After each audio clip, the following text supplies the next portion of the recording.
Hello everyone, welcome back to a new tutorial video on how to convert TikTok video to GIF. Before starting this video, please make sure to subscribe and do press the notification bell icon to get updated. So let's get this video started. First of all, you need to tap and open TikTok application.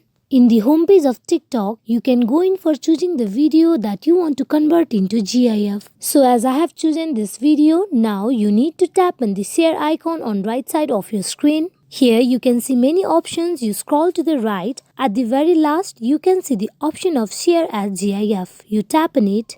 Now here you need to decide whether full video you want to convert as a GIF or you want to choose a certain part of this video. As I am choosing a certain part of the video. After you choose the video, you need to tap on generate on top right of your screen. Here the conversion has been successfully made. Now you can share this GIF video to any other social medias that you want to. This is how you can convert TikTok video to GIF. Hope this video is fruitful for you all on how to convert TikTok video to GIF. Thank you.